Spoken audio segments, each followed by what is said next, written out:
आपस में भिड़े एकनाथ शिंदे और अजीत पवार, फडणवीस ने किया बीच बचाव। महाराष्ट्र सरकार पर संकट, शिवसेना के विधायक अजीत पवार से नाराज। ठाणे के अस्पताल में 24 लोगों की जान चली जाने पर उठा विवाद। महाराष्ट्र में एकनाथ शिंदे की सरकार में सब कुछ ठीक नहीं चल रहा है। राज्य में सीएम और 2 डिप्टी सीएम है, लेकिन डिप्टी सीएम पर भारी पड़ते नजर आ रहे हैं। अजीत पवार और देवेंद्र फडणवीस दोनों ही शिंदे पर सरकार चलाने के मामले में ज्यादा अनुभव रखते हैं।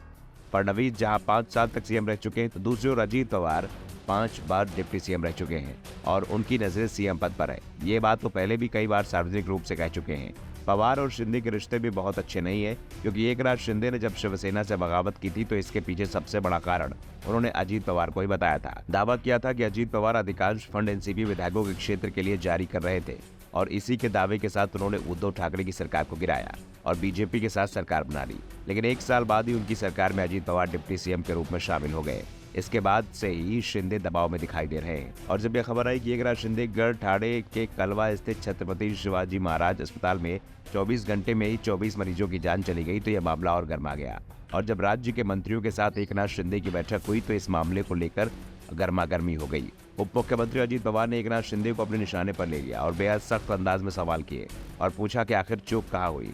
पवार ने मुख्यमंत्री से कहा कि सावधानी बरतनी चाहिए, घटना बेहद परेशान करने वाली है। समझा जाता है कि बैठक में मौजूद मंत्री कुछ देर के लिए अजीत पवार के इस रवैये से हैरान रह गए, क्योंकि उन्होंने सीधे राज्य के मुखिया से सवाल पूछ लिया था। अजीत पवार ने जिस अंदाज में शिंदे सवाल किया, शिंदे ने भी उसी अंदाज में अजीत पवार को जवाब भी दिया। बैठक में एकनाथ शिंदे के पास देवेंद्र फडणवीस भी बैठे हुए थे। मामला हाथ से निकलता देख फडणवीस ने हस्तक्षेप किया और मामले को आगे बढ़ने से रोक दिया।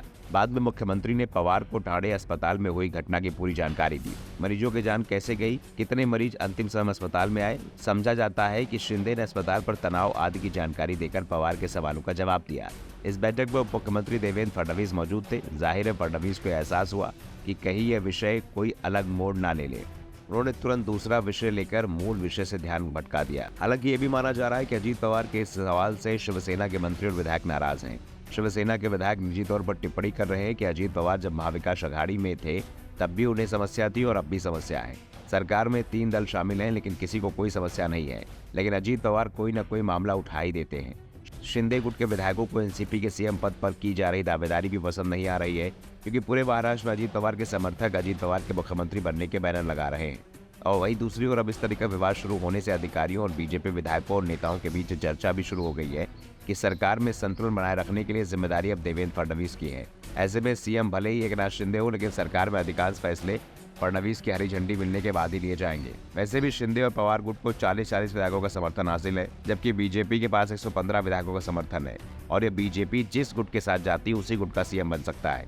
फिलहाल तो फडणवीस साफ कर चुके हैं कि एकनाथ शिंदे राज्य के सीएम है और वही चुनाव तक सीएम रहेंगे और 2025 के विधानसभा चुनाव में एनडीए शिंदे के नेतृत्व में ही लड़ेगी। Bureau report, the Dhakad news.